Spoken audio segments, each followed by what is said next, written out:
Olá, patriotas! Voltei com notícias importantíssimas para vocês. Nós vamos falar sobre uma derrota acachapante do ministro. Por essa, ele não esperava. E mais, ainda vamos trazer para vocês uma notícia que vazou sobre Bolsonaro. Já, não percam! Mas antes de eu trazer essas e mais outras notícias interessantes para vocês, deixe aqui nos comentários de qual cidade vocês estão falando. Também deixe o seu nome para mim te mandar um oi e um muito obrigado pelo carinho. E o meu muito obrigado de hoje vai para a Rita, do Rio de Janeiro, Petrópolis. Muito obrigado, Rita, pelo carinho. Agora, sem mais enrolação, vamos às notícias, porque o vídeo de hoje promete. E olhem esta notícia. Advogado de presos pelo 8 de janeiro tomam coragem e de maneira desmoralizante diz que Moraes mentiu. É isso mesmo. O advogado Ezequiel Silveira, que defende presos do 8 de janeiro, resolveu responder declarações feitas pelo ministro Alexandre de Moraes do STF. E em recente entrevista, em um ato de coragem, o advogado mostrou o viés político e a intenção desumanizadora mostrada pelos ministros e suas declarações. Vamos continuar denunciando em outros órgãos internacionais para que fique registrado está acontecendo, que esses órgãos tomem providência, e se não tomarem providência, mas que isso vai ficar registrado para que essas pessoas, para que fique relatado como essas pessoas estão sendo tratadas pelo Estado brasileiro. Mas por falar em entrevista, eu queria mostrar para vocês aqui e ler também um trecho de uma entrevista que foi concedida pelo ministro Alexandre de Moraes à Folha de São Paulo. Essa entrevista não foi dessa semana, salvo engano, deixa eu só confirmar aqui a informação de quando é. Ela é do dia 12, né? Já está aí com 10 dias essa entrevista. Eu confesso que não tinha visto. Fiquei sabendo dessa entrevista ontem. E eu falei, eu tenho que levá-la na live amanhã, porque as coisas que ele fala são, assim, absurdas, né? Então a gente vai ler aqui um pouquinho. E quem quiser aí tomar um sal de fruta, né? Tomar um eno aí antes da gente iniciar, porque a coisa aqui não é fácil. Então, o título da matéria, né, da Folha de São Paulo: quem hoje critica prisões do 8 de janeiro, antes tinha bordões fascistas contra presos, diz Moraes à Folha. Então, ele já inicia aí, né, com um bordão, né, falando de fascismo e tal, que é a estratégia que essas pessoas, a extrema esquerda, utiliza para desumanizar qualquer pessoa que pense diferente delas. Então, veja bem. Na época da escravidão, os escravagistas diziam que as pessoas negras não eram seres humanos para poder escravizá-las. E assim procediam. Quando vários colonizadores chegaram à América, eles diziam que os índios não eram seres humanos. E assim os extirpavam, extinguiam, exterminavam.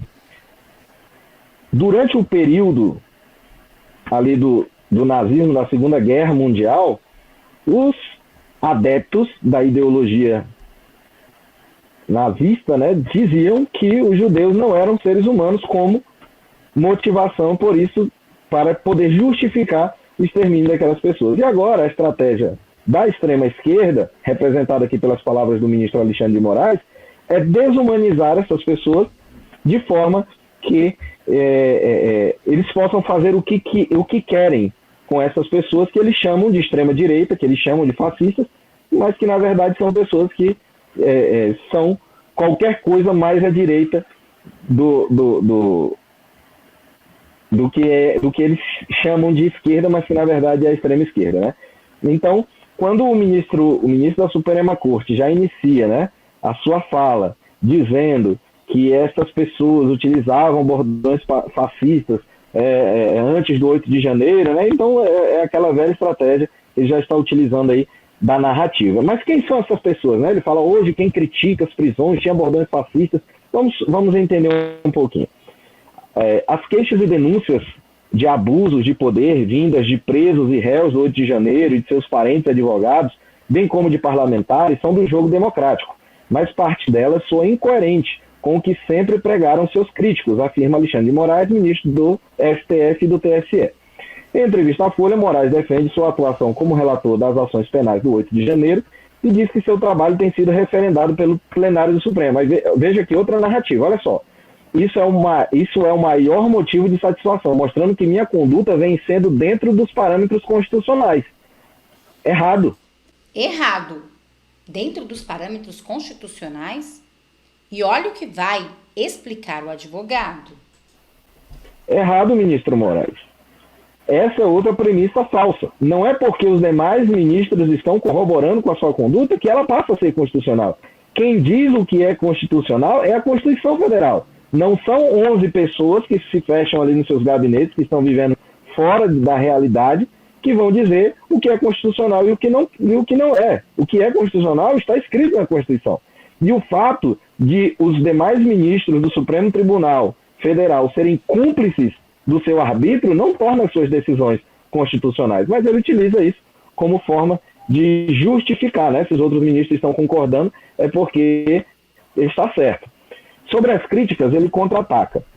Não é porque é de classe média que não vai ser processado, condenado ou preso. Aí aqui a gente vê outra narrativa. Então, segundo o ministro Alexandre de Moraes, a nossa crítica em relação aos abusos do Supremo Tribunal Federal é porque são pessoas de classe média, porque se fossem pessoas pobres, nós não estaríamos defendendo elas com tanto afinco. Ministro Alexandre, deixa eu lhe falar uma coisa, o senhor sabe disso. O senhor está falando aí, é uma inverdade, o senhor sabe, porque o senhor mandou fazer uma devassa na vida de todas essas pessoas, e dentro de todas as ações penais, dentro de todos os inquéritos, está lá se a pessoa já foi filiada a algum partido político, se a pessoa já teve porte de arma, se a pessoa tem alguma passagem pela polícia, quais são as relações trabalhistas que essa pessoa já teve, as relações previdenciárias dele. Então, assim, vocês fizeram uma devassa na vida das pessoas, o senhor sabe que a grande maioria dessas pessoas, réus do 11 de janeiro, são pessoas humildes, são pessoas carentes. Então, essa conversa que o senhor fala de que essas pessoas são da classe média e por isso, né, é porque a tentativa argumentativa aqui é dizer que nós estamos defendendo essas pessoas porque elas são de classe média, porque se fossem pobres nós não estaríamos as defendendo. Pelo contrário, nós estamos defendendo com muito mais afinco essas pessoas porque são pessoas humildes e que jamais teriam condição de, por exemplo, pagar um advogado para advogar para ela no Supremo Tribunal Federal.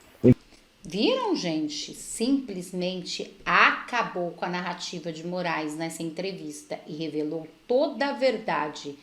Mas, agora, olhem esta notícia. Jornalista fala em prisão de Bolsonaro e vaza informação preciosa da PF. O colunista Aguirre Talento do UOL acaba de expor que a PF traça roteiro para fechar investigações contra Bolsonaro. Em sua coluna, o jornalista afirmou que a Polícia Federal trabalha para concluir o início do próximo ano os inquéritos das fake news e das milícias digitais e que, na avaliação dos investidores, já há elementos suficientes para indicar o ex-presidente Jair Bolsonaro por delitos cometidos ao longo dos últimos 4 anos. Na verdade, essa perseguição ferrenha a ele. Ao que tudo parece, Lula, o STF e todos eles não tiram Bolsonaro da cabeça, não esquecem ele um só minuto, é sempre perseguindo. A sensação que nós temos é que o Bolsonaro ganhou as eleições. Vamos lá, é o Bolsonaro que consegue articular para trazer os turistas brasileiros ou os brasileiros que estavam na faixa de Gaza. Onde quer que o Bolsonaro vá, ele é recebido por centenas, milhares de pessoas, apoiadores, enquanto o outro que venceu, tecnicamente, oficialmente, não pode andar nas ruas do país o qual ele é o presidente. Isso é a primeira vez na história. Nós temos um presidente sem povo. Pela primeira vez na história. E a imprensa fala mais do Bolsonaro do que do Lula. Tem cabimento. Isso nunca aconteceu antes. É um medo que eles têm do cara. Fizeram de tudo para tornar ele inelegível, para ver se diminuiu o poder dele político, o poder de levar pessoas para as ruas, de motivar o patriotismo novamente. Não adiantou. O cara está cada vez mais forte. Onde quer que ele vá, é impressionante. Eu testemunhei isso aqui em Goiânia.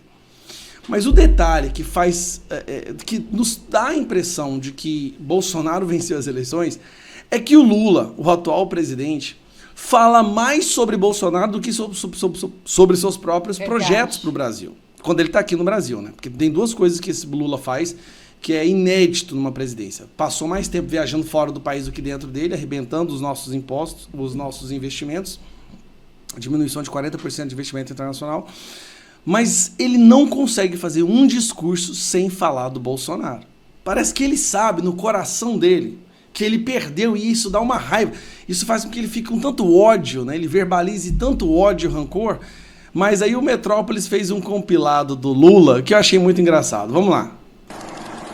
A mim, vocês vão perceber que eu vou terminar 4 anos sem falar uma vírgula do outro governo.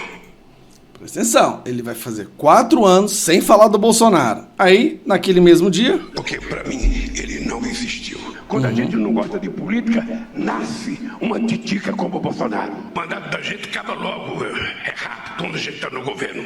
Quem deve estar chorando é o Bolsonaro, porque demora para a oposição.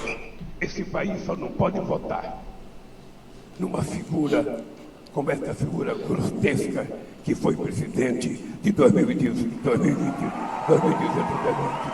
Eu acho que não teve no mundo um presidente negacionista como teve o presidente do Brasil, que na minha opinião é responsável pelo menos por metade das 700 mil pessoas que morreram. Eu pergunto para todo mundo, se alguém lembra uma obra que aquela coisa inaugurou. Por que você não trouxe dinheiro quando o Bolsonaro era o presidente da República? Olha só. Eu não guardo rancor. Esse exército não é mais do exército de Bolsonaro, é o exército de Caxias. Fala mais do Bolsonaro do que sobre Brasil, viaja mais para fora do que dentro do Brasil, não consegue andar no seu país porque é rejeitado, enquanto o perdedor ele é recebido de braços abertos pela população. Fala para mim, dá ou não dá a impressão, espero que não seja crime falar de impressão, tá? Mas nos dá a impressão de que o vencedor é o Bolsonaro e o derrotado é o Lula. O rancor, a raiva do Lula o tempo inteiro, parece que ele sabe que teve menos votos e fica revoltado com isso, tendo toda a máquina na mão, toda a imprensa ajudando, né? Mas vamos lá, é isso aí, pessoal. Acabei de receber uma notícia terrível aqui. Oh, meu Deus do céu. Um beijo, fique com Deus e que a gente... Viram, gente? Pois é, Gustavo Gayer tem toda a razão. E olha essa notícia que acabou de sair no Twitter.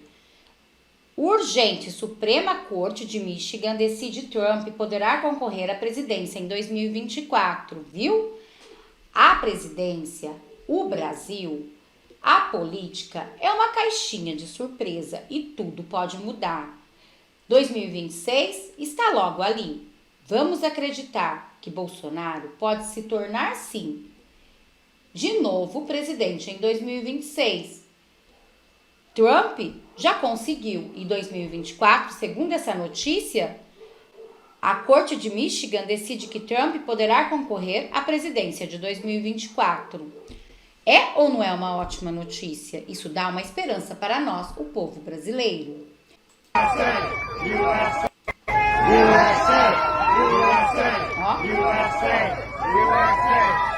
my hero. Yes, so thank you, sir. Bom, esse foi o vídeo de agora. Espero que vocês tenham gostado. Peço que vocês se inscrevam no canal, curte, compartilha, comenta, ative o sininho de notificações para não perder nenhum dos nossos vídeos. Muito obrigada a todos. Até daqui a pouco eu volto com mais vídeos, mais notícias e mais reacts para vocês.